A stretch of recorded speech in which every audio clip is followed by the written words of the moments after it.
reuniões da casa, trabalho de assistência.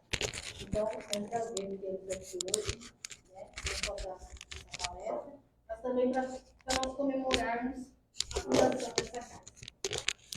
Hoje nós temos aqui conosco nosso professor Nazil, o nosso, ó, já falei que é nosso. O professor Nazil Camarim Júnior. Camarim, desculpa. Ele vai nos falar sobre o Evangelho com alegria. Agora eu vou fazer a prece inicial e logo depois, meu amigo, esteja à vontade.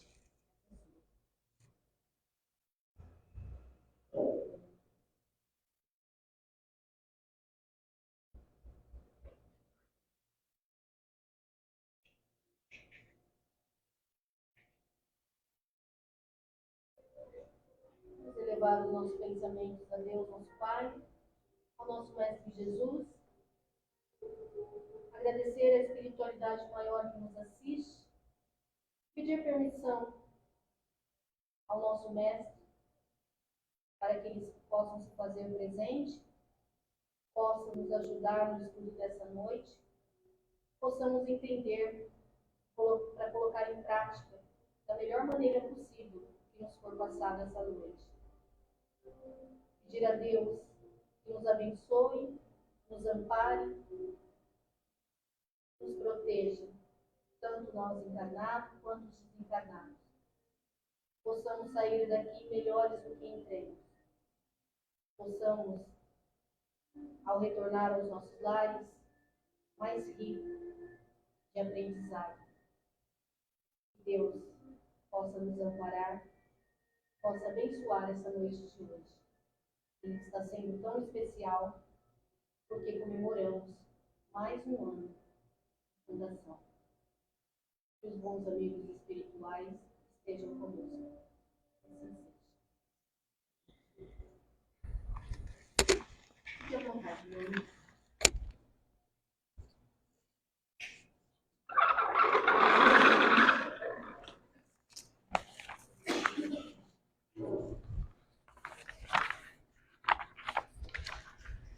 Acerta o ângulo que você vai precisar aí e me avisa. Aonde eu te atrapalho ou onde não. A qualidade do som te atrapalha? Está chegando alto? Tranquilo? Não preciso subir. Esse pessoal que grava essas coisas dá um trabalho enorme, né? Porque eles querem que você fique parado, querem que você... É uma loucura. Como eu tenho alguém que faz isso, então é um problema sério, né? Vivo brigando. Eu vou colocar água, me organizar e depois a gente começa para valer. O único pedido que o Luiz me fez é que tomasse a água. Então deve ter alguma coisa. Muito bom. É uma alegria imensa voltar aqui. Eu não sei depois de quantos anos. Sinceramente, eu busquei na memória e não consegui lembrar. É coisa aí de mais de 10 anos, com certeza. Eu tinha cabelo. Então, é uma fase bem recuada, né? A última vez que eu estive foi para um evento no tênis. E algumas mais vezes, intermediando isso tudo, na outra casa do meu aluno Benevides. Não aluno espírita, mas aluno do curso de Direito. Ele foi meu aluno na Fundação Educacional Eurípides Soares da Rocha, né? Onde eu lecionei, mas num tempo que é melhor não lembrar, porque também vai ficando para trás, né? É uma coisa impressionante como o tempo passa. Ao rever o Afonso, então, e trocar ideia com ele de quando nós havíamos estado juntos no SEAC, achamos a década de 80, 90. Então, nem vou perguntar de quando a gente se conhece, né? Porque também fica aí um problema sério em termos de idade. Isso é bom, somos espíritos imortais e é o que importa. Estar na carne ou dela sair é uma contingência. No nosso caso, uma contingência que a gente renova periodicamente, porque ainda não fez o aprendizado necessário para não precisar a ela tornar. Como nós não conseguimos avançar, toca reaproximar da reencarnação, dar início a uma nova jornada, cobrir de promessas, imaginar que vai ter êxito e depois voltar e a consciência dizer que não foi daquela vez tudo o que a gente havia proposto. Quando o Luiz me ligou, aliás, me escreveu, né? Hoje ninguém liga, todo mundo escreve, para falar a respeito do encontro, logo em janeiro, porque era a comemoração dos 79 anos da casa, ele me deixou livre na escolha do tema. E eu disse para ele, então, que gostaria de abordar uma questão muito interessante e que vai, segundo eu programei e espero cumprir, nos ajudar a pensar um pouquinho. Porque há muitas coisas envolvidas em torno dessa questão do Evangelho e a alegria. A alegria. Por mais complicado que seja, nós precisamos, e quero mostrar para vocês que temos motivos, permanecer alegres o tempo todo. O tempo todo. Eu vou recuar um pouquinho para evocar a lembrança de um livro que é fenomenal. Ele é de 1980 e foi escrito por alguém que eu admiro barbaridade. Já retornou à realidade espiritual e se chamou entre nós Humberto Eco.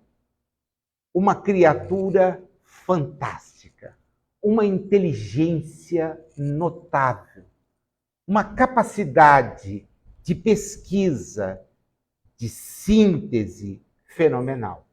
O seu primeiro romance se chamou O Nome da Rosa.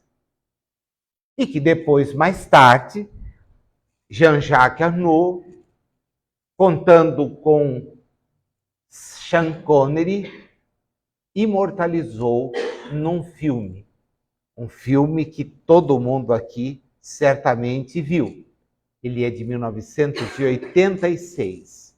Mas eu vou me permitir jogar um pouco de água fria aí. O livro é insuperável.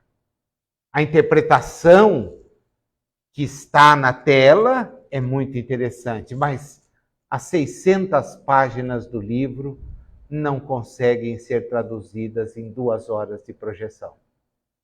A temática, sim. E é uma temática muito interessante, porque a maioria das pessoas que vê o filme não consegue perceber essa temática. Fica distraído entre os assassinatos, aquela tentativa de resolvê-los, a briga entre um franciscano, que é Guilherme de Baskerville, e o Jorge de Burgos, que é o prior do convento. Até que vai chegar lá, do mosteiro, vai chegar lá o inquisidor, e aí então a conversa vai mudar completamente. Mas enquanto ele não chega, Humberto monta uma narrativa que tenta resgatar uma obra que se considera perdida. Essa obra é a obra de Aristóteles, denominada a Poética.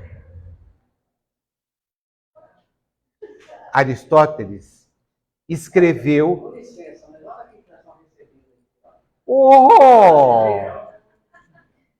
Que maravilha!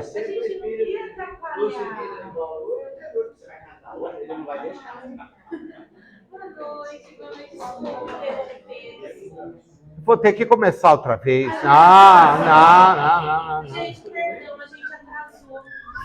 Fica tranquila. Não é falta de respeito, não. É carro. É o quê? É o carro. É o carro. Olha, ela tinha falado, tinha confidenciado, que ela, nasceu, eu vou. Mas eu não estava acreditando. Bom, ela vai voltar no Carlos. Com toda certeza. Com toda certeza. Bom, a gente começou agora há pouco. Então dá para vocês entenderem aonde eu estou. Para falar do Evangelho e da alegria, eu fui buscar Humberto Eco em O Nome da Rosa. O livro, muito melhor que o filme, é que permite essa análise que eu vou fazer. No filme, isso fica perdido em 3 frases. E não é o que chama a atenção. Mas no livro, não. Porque, como pesquisador, filósofo, filólogo, Eco aprofunda a análise das questões que envolvem essa obra de Aristóteles. Os copistas, e nós vamos falar num mosteiro de copistas. Os copistas nos legaram toda a cultura antiga. Foi graças ao trabalho deles, isolados do convívio social, que obras valiosíssimas do passado nos chegaram.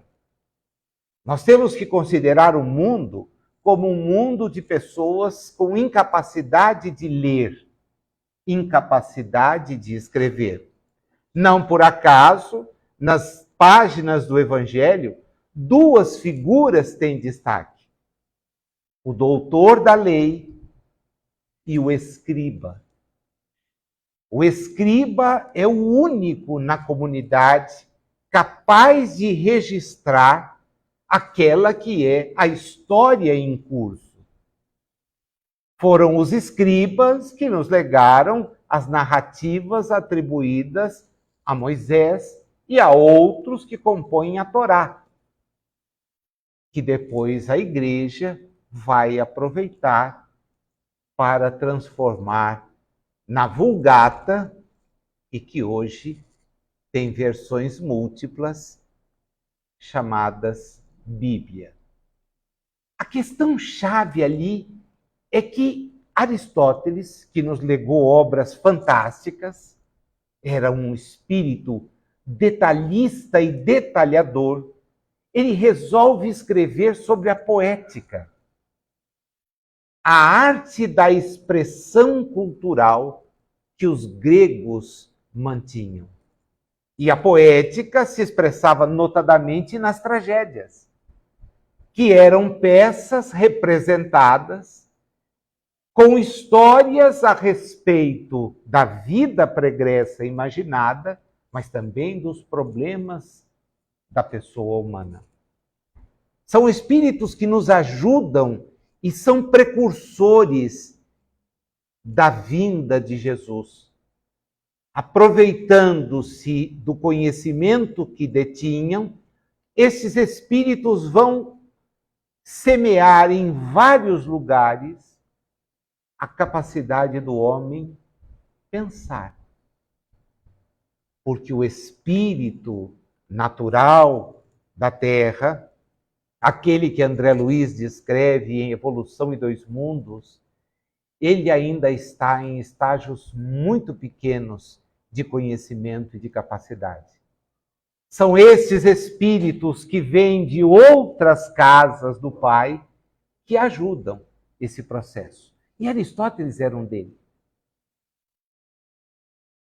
Depois de analisar a tragédia, ele deixou entabulado e escreveu, porque há registros que tem escrito, um livro a respeito da comédia, porque era a comédia também uma forma de expressão cultural grega. E na comédia, ressalta a questão do riso. E ele nos diz que o riso era próprio do homem, um sinal de racionalidade humana. Acontece, e aí que o Eco pega a questão para abordar, que a igreja se posicionou contra o riso. Num argumento que nas páginas de O Nome da Rosa, Jorge de Burgos insiste em defender quando começa a conversar com Guilherme de Baskerville a partir das mortes. Por que é que esses monges morrem? Por que é que eles, exercendo uma tarefa que não traz nenhum problema, acabam morrendo da forma mais estranha, como que intoxicados? Quem leu o livro, quem viu o filme, e se não viu, tenho certeza que vai se animar por ver, é fácil de conseguir, vai perceber que há aí uma chave, um enigma.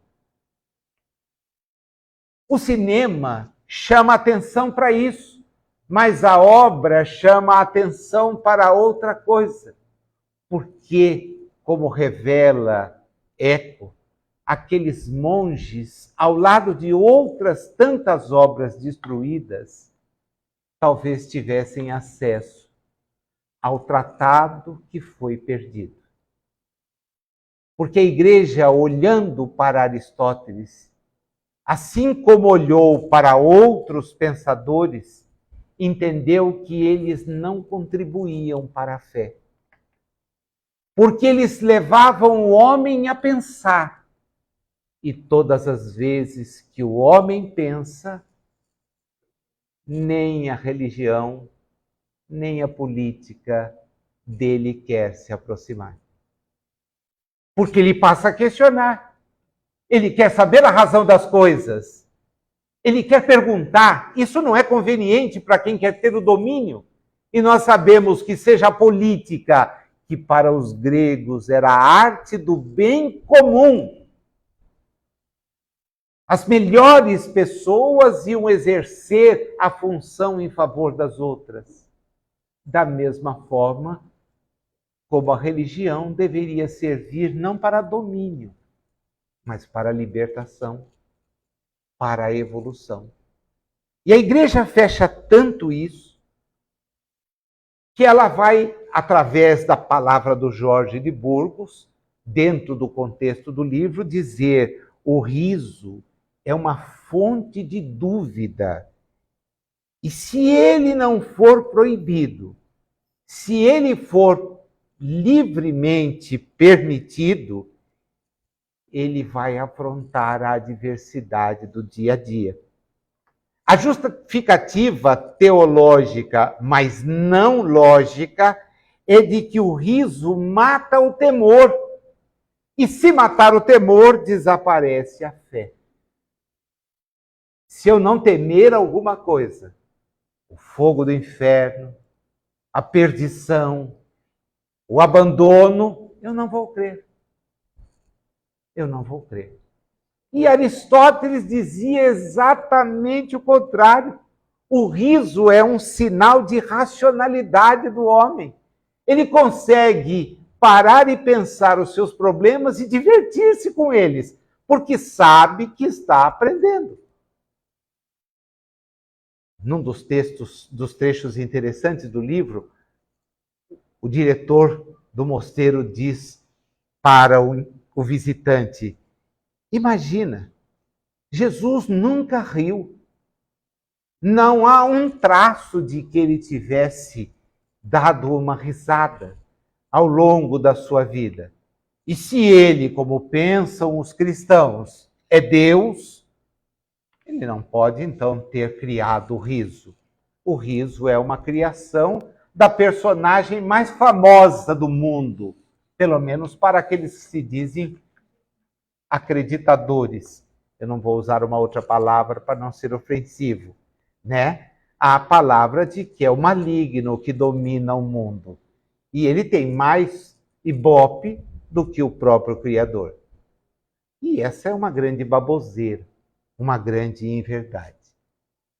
Sem que eu tivesse falado para o Luiz, ele me manda, e aí é que eu gosto, porque a espiritualidade trabalha sem que a gente precise trabalhar. Nós fechamos o tema lá atrás. Ele disse, vou pensar no cartaz e vou te mandar para divulgação. Mandou para que eu aprovasse, disse, eu não tenho que aprovar nada, tá ótimo, manda bala. A casa me recebe, convidado, vai e aceita o que tem, feliz por ter sido lembrado. O fato é que ele me manda um cartaz que traz o Jonathan Hulme, do Chosen. Um drama feito para a TV de 2017, cujo leitor, o roteirista, o diretor, o Dallas Jenkins, resolve fazer uma releitura não de Jesus, porque ele apresenta um Jesus como a gente imagina. Ele faz a releitura dos apóstolos, os escolhidos. É essa a colocação que ele faz. E mostrando as dificuldades, a gente está na terceira série, né? Terceira temporada. A quarta saiu agora nos Estados Unidos. Toda financiada pelas pessoas, porque elas compraram o projeto. Ele relê o Evangelho de Lucas, em certa parte. As narrativas vêm por Lucas, mas depois ele se socorre de Marcos, mas também de Mateus. Dizem os que já veem os episódios da quarta fase que ele não se socorre de João. Talvez por uma razão muito óbvia, né? Porque se os sinóticos, que não foram os 3, mas mais de 70, falaram sobre a rotina de Jesus, João é um evangelho elaborado depois, com um fundamento teológico muito claro. Ele tem discursos enormes, discursos que a gente descobre, aqueles, entre aspas, escolhidos por Jesus para ajudarem-no na tarefa, não tinham condições de registrar. Apenas Mateus faz registro. E há um episódio de uma temporada mais à frente, em que também, tentando se lembrar do que havia acontecido, nós vamos ter um outro dos seguidores fazendo apontamentos para uma carta. É Tiago. Então, estas questões são interessantes, porque esse Jesus que é apresentado pela primeira vez para a telona, para as telas das casas, para os celulares, não é um sisudo. É alguém alegre, leve, como Jesus é.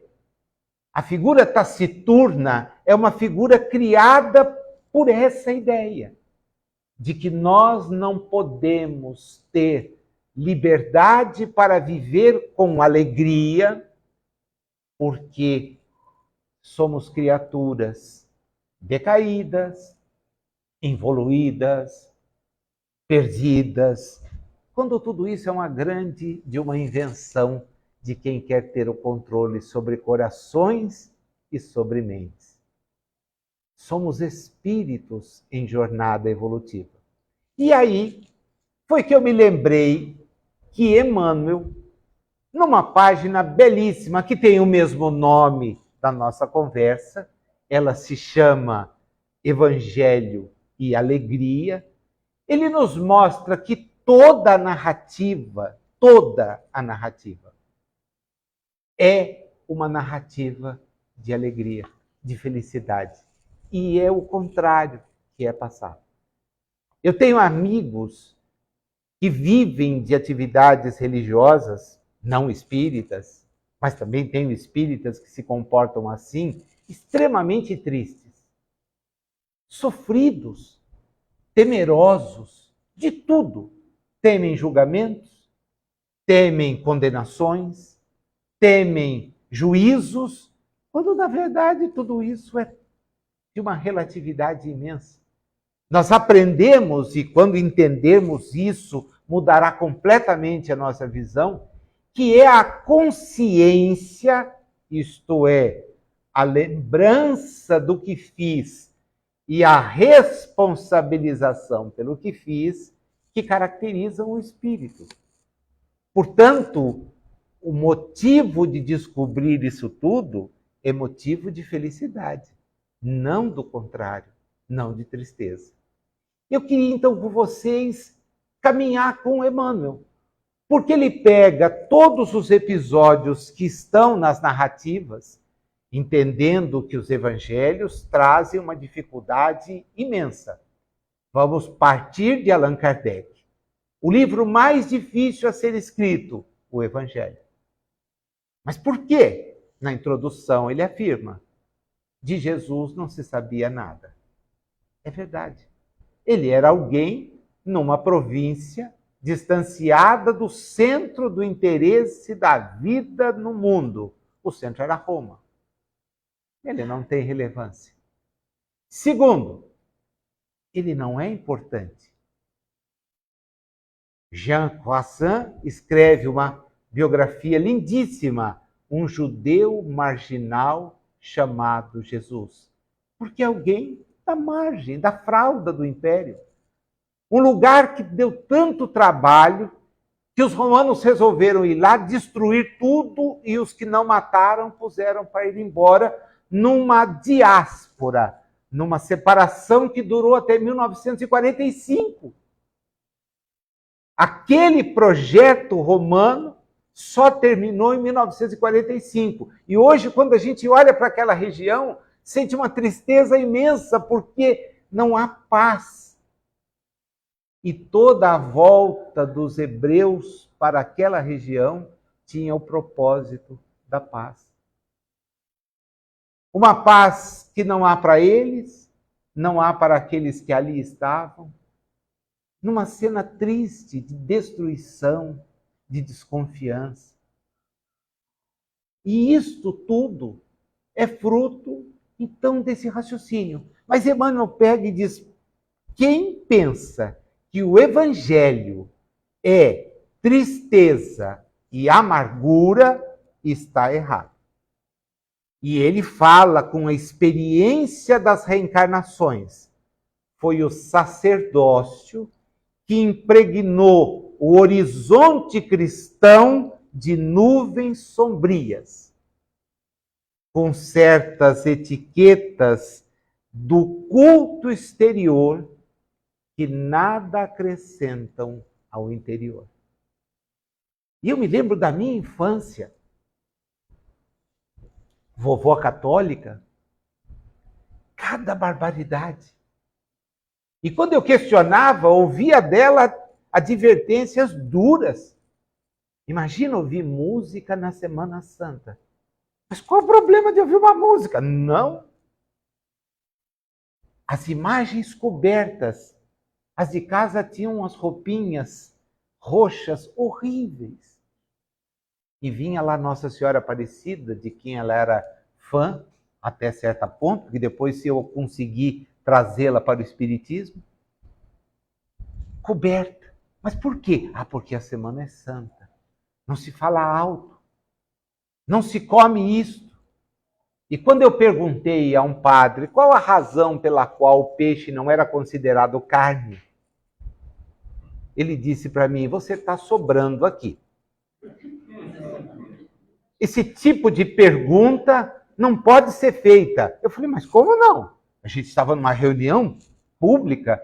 Eu disse: olha, dá licença.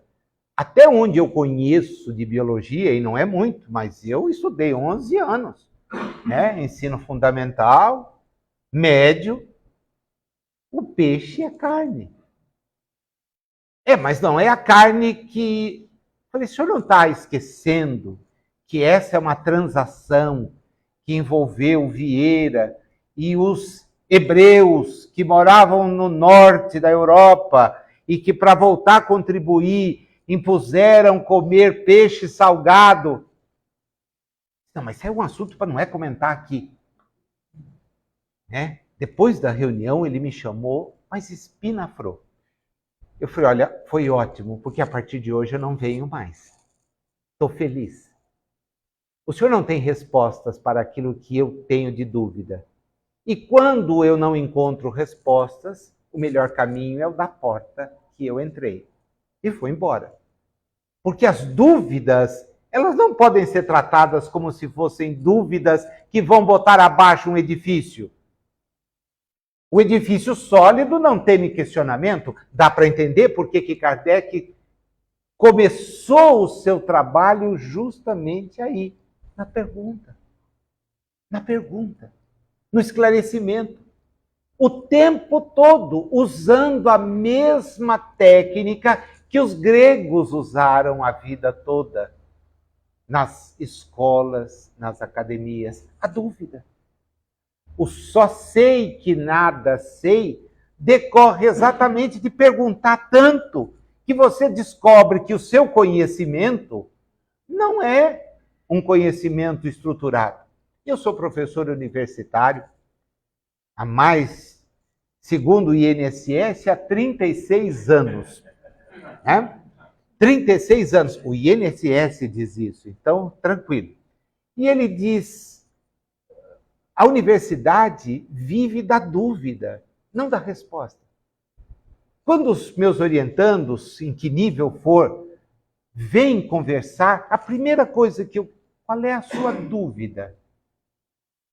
Porque se você não tiver dúvida, você não tem trabalho. Mas, professor, eu não tenho que ter resposta? Não, não. As respostas não existem. A verdade é sempre relativa. Nós vamos sempre obtendo mais, e mais, e mais, e mais. E como espírita e espírito, sei hoje que aquilo que nós achamos que é o máximo é absolutamente nada diante do que tem pela frente. E a gente mascando aqui, amassando barro, num planeta de uma estrela de quinta grandeza e que não é o centro de nada, e muito menos plano, como alguns andam insistindo em difundir. A Terra é plana. Ah, mas não é mesmo. Não é mesmo. Para com isso. Para com isso. Isso é uma bobagem medieval. Para com isso. Né? Dá para entender por que o espírito reencarna. É o mesmo. Volta, mas não avançou. Continua com as mesmas ideias. Ele diz, começa percebendo a chegada de Jesus. Quem veio trazer a notícia da sua chegada? Espíritos avançadíssimos. A nossa visão os chama de anjos. A nossa iconografia, para representá-los, botou asas, porque eles chegavam e saíam e ninguém sabia como. Bom, hoje numa casa espírita a gente sabe como chega o espírito e como vai. E às vezes sabe que ele nem vem, porque é o pensamento que faz a transmissão. Então não precisa vir. A doutora Bezerra está atendendo lá no centro. Não está. Não está. Não guarda essa esperança, não está. A doutora Bezerra deve estar atendendo hoje nos 500 centros, ao mesmo tempo, irradiando o pensamento que é captado por todos. Ah, ele não está lá acertando. Não, não, não. Que ele desenvolvia um trabalho com o Chico, nas correspondências. Ah, isso eu entendo que sim. Claro que sim. Até quando a gente vai lendo os parágrafos, estudando, 78 livros de mensagens que o Chico produziu, mais de 900 espíritos, a gente percebe que há uma coordenação muito clara. E não é Emmanuel, porque Emmanuel tinha uma outra atividade para fazer. Não é André Luiz, que tinha outra. Ah, era o doutor Bezerra, perfeito, era ele mesmo, que estava ali. Ah, num trabalho desse, é possível que ele pessoalmente estivesse envolvido. Mas são espíritos elevados que vêm trazer uma notícia. Quando Maria conversa com esse espírito, ela se sente repleta de alegria. Ela se sente repleta de felicidade, porque, enquanto espírito, sabia da tarefa que teria pela frente. E é interessante como a série nos mostra uma Maria completamente diferente, a mãezona preocupada. Um dos episódios que ela se dispõe a pegar os pés dele e lavar. Um costume hebreu de receber o visitante assim, porque ele faz uma jornada muitas vezes descalço, mal calçado. É lindíssimo. Mas o que cria a religião? Uma figura distante. O que nos mostra Camilo Castelo Branco é a protetora daqueles que saem da existência pelo caminho errado, via suicídio. Ela está lá. A mãe amorosa a ampará-los. Veja como vai mudando. Isso é alegria. Porque para as visões religiosas, aquele que se suicida está perdido. Para o Espiritismo vem a verdade. Aquele que buscou o caminho errado vai ser levado à reflexão, mas será amparado. Aliás, quanto mais necessitado, maior o amparo. Quando ele nasce, o que vem no relato de Lucas? Pessoas no campo, convidadas para testemunhar isso, e outra vez, entidades superiores cantando, de alegria, de alegria. Emmanuel diz, ele começa a trabalhar como? Num casamento. Puxa vida, alguém que é taciturno, punitivo, vai numa festa de casamento e ainda toma uma dura da mãe. Acabou o vinho deles. Mas o que eu tenho a ver com isso? Não sei. Mas você sabe. Vá lá e ajude. E ele então vai e ajuda. Nossa, festa de casamento, vinho, mas isso não é perdição. Perdição é não saber escolher com quem vai casar. E aí achar que tem que ficar com essa pessoa até o último dia da existência. Aí está perdida a encarnação. Como dizia o Richard numa das suas sínteses fantásticas, tem muita gente que de alma gêmea cria algema. E ele fala assim, a algema não abandona. Não abandona. Eu me lembro de um casal que ele me contava, assim, eu estou aconselhando fulano, Beltrano, porque eu conheci os dois. E não dá para eles viverem juntos mesmo. Como o Richard era divorciado e eu também fui, era um assunto tranquilo da gente conversar. Não tinha problema. Experiências que não deram certo, experiências que não deram certo. Tudo bem, mas a amizade continuou, a solidariedade continuou, as experiências é que não deram certo. E ele dizia para esse casal, vocês precisam se ajustar. Porque do contrário, vocês vão permanecer juntos. Então é hora de trabalhar. Ele foi para uma casa de sopa, ela foi para outra. Ele foi fazer plantão no albergue e ela foi costurar para as crianças. Ele foi para isso, para aquilo. Um dia ele chamou os dois e disse, agora que vocês vão voltar juntos mesmo. Eles já estavam separados. Mas por quê? Porque agora vocês estão evoluindo. Quem sabe na próxima vocês voltam para se entender. Aí ele disse, então eu vou largar tudo, o marido. Porque com ela não volto, não. Né? Ambos desencarnaram e eu tenho certeza de que entenderam o sentido daquela conversa.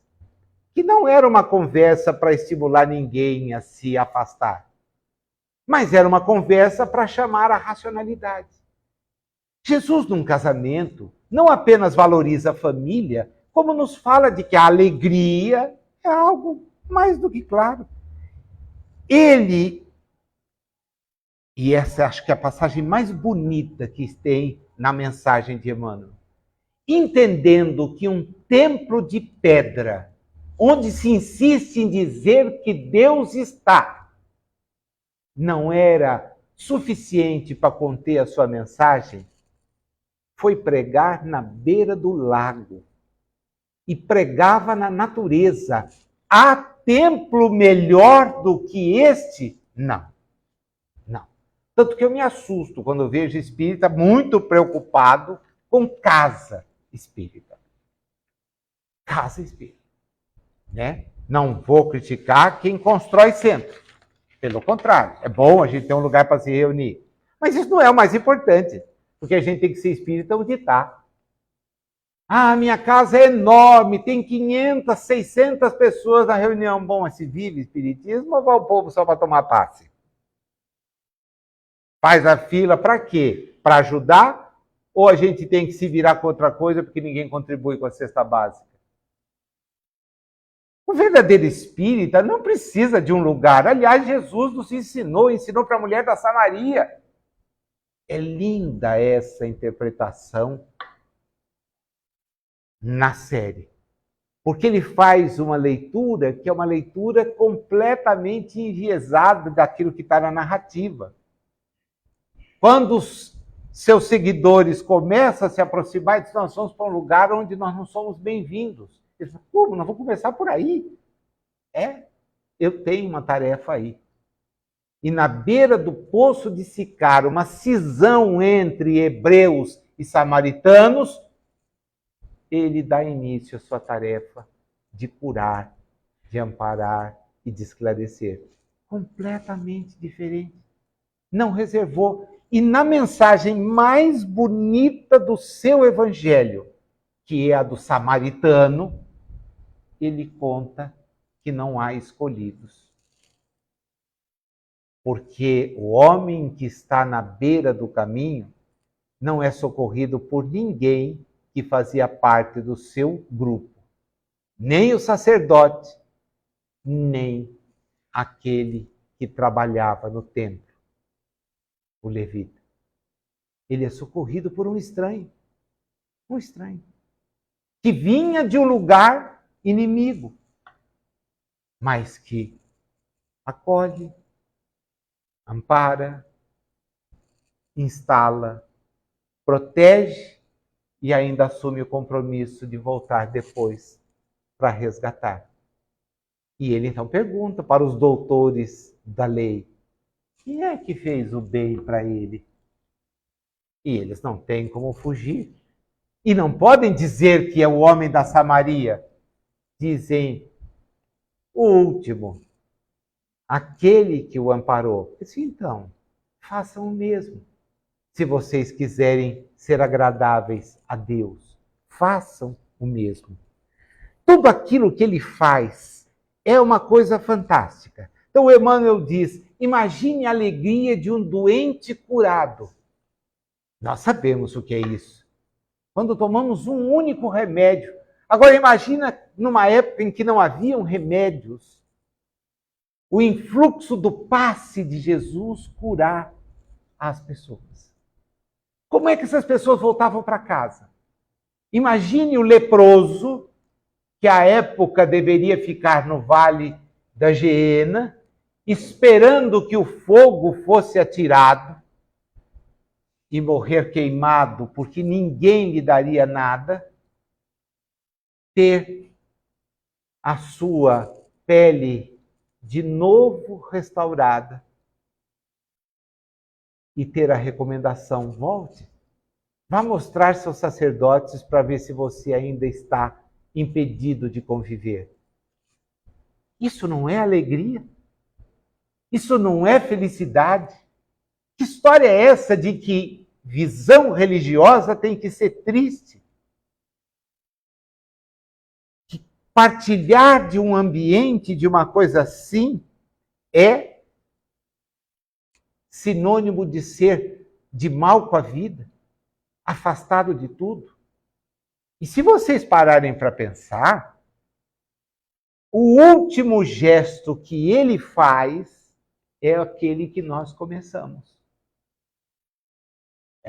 Nós pegamos a coisa do último gesto. Qual é o último gesto que ele pratica? Vocês sabem? Lembram?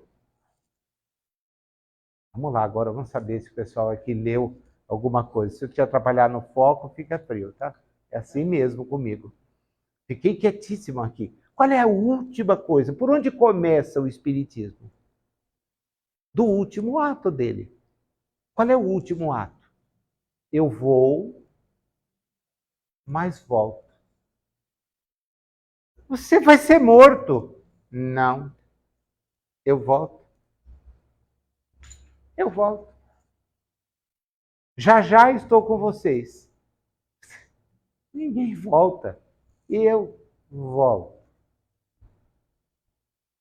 Aquilo que nós equivocadamente chamamos ressurreição e que não existe, porque nenhum corpo é capaz de ter vida, a não ser se a morte for aparente, é justamente de onde nós espíritas começamos.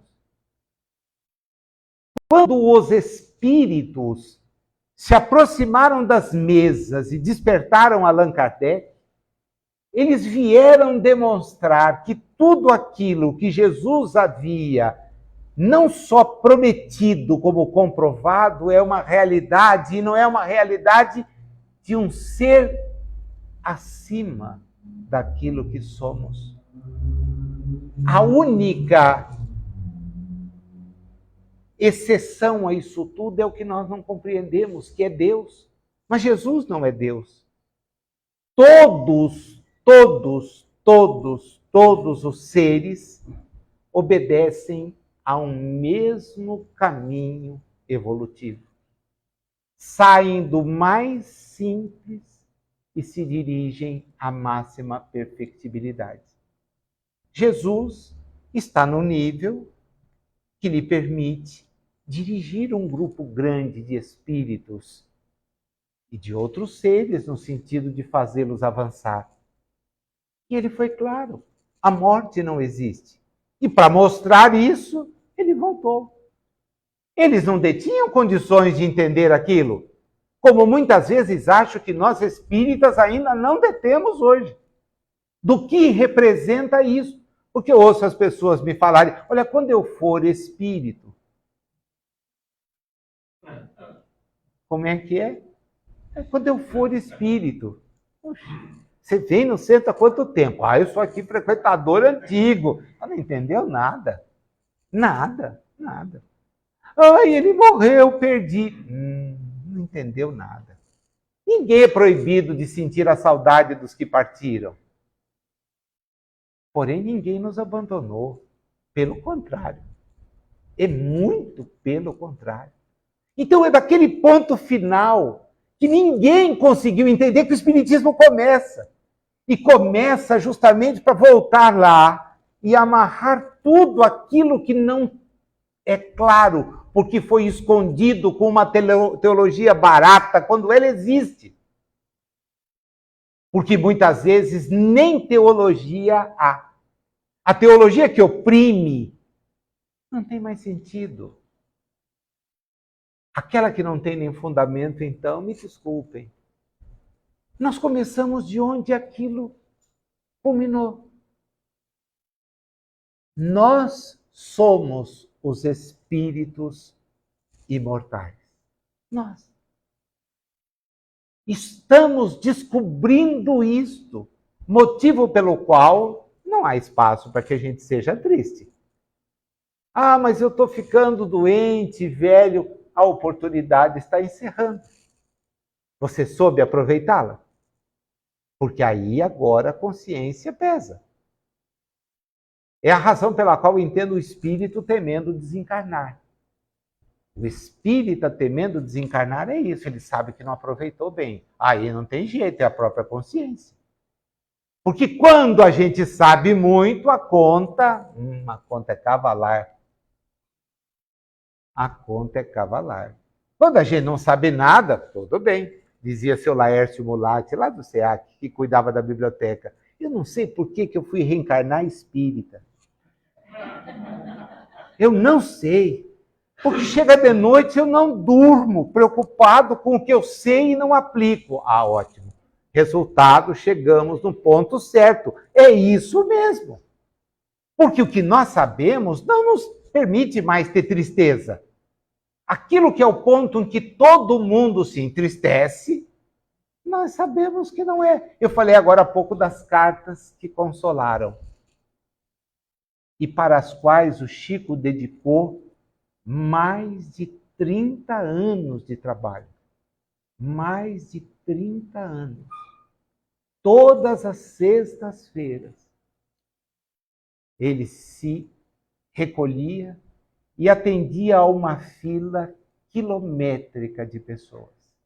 Ao lado esquerdo de onde ele estava, uma urna em que as pessoas punham um papelzinho, nome completo e data da desencarnação.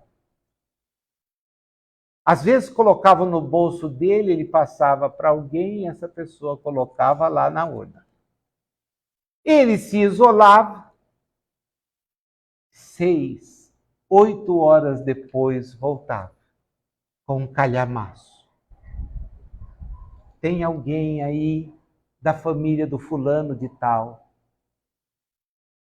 E a gente sabia que tinha, porque as lágrimas eram imediatas. E aí estava a carta do fulano. Todos os que estudaram essas cartas em profundidade, Paulo Rossi Severino e outros, apontaram detalhes que muitas vezes eram completamente desconhecidos. Eu vou encerrar com um deles, para mostrar justamente essa alegria. Numa dessas reuniões, alguém diz: olha, o Jair presente, um espírito fenomenal que desencarnou, moço de tudo, trouxe o recado para a família do fulano de tal e ajudar. Aí, uma das pessoas que estava lá se prontificou, eu vou atrás. Quando recebeu a carta, tomou um susto, porque a carta dizia assim: o fulano pede para avisar que, além de errarem o nome dele, puseram o número da sepultura errada no livro de registro. E a pessoa pega aquilo e fala: e agora o que eu faço com isso? Foi a Campinas e começou a procurar a família. Que família? O nome errado, tá? Bom, vou ao cemitério. Foi ao cemitério. E eu fui a esse cemitério uns anos atrás para ver, porque é um cemitério no estilo do Getsemane, em São Paulo, o cemitério de Bauru, Jardim do Ipê, sem nenhuma identificação. Aqueles que só têm a grama. Ótimo, né? Eu sou a favor da cremação, mas se não der, põe na grama. Nada de mausoléu, nada daquelas coisas de mandar limpar o túmulo antes do dia de finados, né? Coisa mais sem sentido. Mas o sujeito vai lá, o parente está lá. Que parente, amigo? Tomara ter zarpado há muito tempo. Se tiver lá, é sinal de preocupação. O fato é que o sujeito, ela vai e procura o livro de registro e o camarada diz: não, olha, esse nome não tem aqui. Claro, o nome estava errado. Mas como era o nome certo? Pela data, ela localiza a família do óbito. Tinha saído no jornal um acidente. E ela então procura a família para dizer: olha, eu vim de Uberaba, trago uma carta, e essa carta é endereçada a vocês porque há um erro no registro e no nome do filho de vocês que foi sepultado no cemitério tal. Bom, a história é uma daquelas que levou à publicação de uma pesquisa que comprovou cientificamente, está num grande jornal internacional de psicologia, a sobrevivência do eu.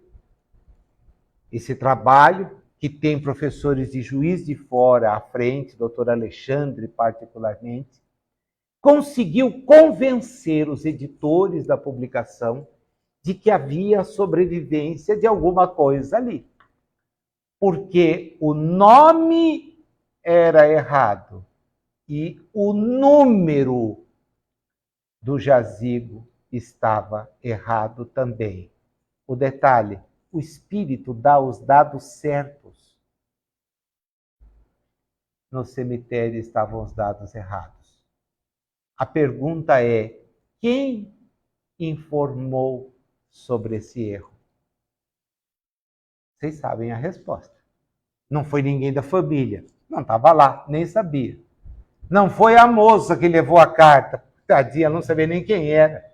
Não foi o sujeito do administrador do cemitério que mandou, inclusive depois, um pedido de desculpas, porque era uma falha que não podia acontecer. Quem trouxe foi um outro espírito, para contar que o espírito que aquilo tinha acontecido queria deixar claro que havia sobrevivido à morte. É de onde nós começamos. Então a gente tem motivo de alegria. Aqui hoje nós temos motivo duplo de alegria, né? 79 anos. E ser espírita em Garça hoje é difícil. Há 79 anos atrás, vocês imaginam que era abrir uma casa espírita. Tinha procissão na porta para dizer que os amaldiçoados se reuniam em nome daquele que faz mais ibope do que Deus. E quando essa é realmente uma verdade. Nós vivemos próximos dos daimons, mas dos espíritos, não do daimon que essas pessoas pensam. Espero que a gente tenha conseguido parar e pensar um pouquinho. Evangelho, espiritismo é alegria, não é o contrário. Sejamos alegres. Puxa, mas e as dores que eu tenho? Vamos lembrar lá de Aristóteles, no livro Perdido. As dores, os erros, nos fazem rir das nossas próprias ações. E quando a gente ri de si próprio, é um bom sinal. É sinal de que está aprendendo e não quer mais repetir. Obrigado. Perdão pela alteração, mas vocês debitem isso no Carlos, no dia que ele vier, tá? Cantar. Vocês, sobra para ele isso. Ok, Luiz, alguma dúvida? O professor nunca termina de falar sem perguntar se tem dúvida, né? É uma coisa que não cai na prova minha, mas cai na prova da vida. E essa é complicada, né? Isso. Alguma dúvida? Não? Ótimo. Leva para casa, né? Eu sei que tem muita. Pensa que eu faço isso só de brincadeira, porque se eu abro, é um caminhão. Não. É só nenhuma. Então tá bom. Mas dá para relacionar. Agradeço muito. Você foi muito feliz com a imagem, né? Sem que a gente tivesse combinado, né? O título da palestra acabou nem aparecendo no cartaz. Foi legal. Estava tudo. O evangelho, a alegria, e era aquela ideia mesmo, né? Eu não sei se a gente precisaria ter pedido autorização para o ator, né, para publicar a foto dele. Vou considerar que, como a série está entrando no Brasil, toda propaganda é bem-vinda, né? E propaganda nos espíritas, então, entre os espíritas, é uma propaganda preciosa. Está mais do que bem feita. Obrigado, de coração.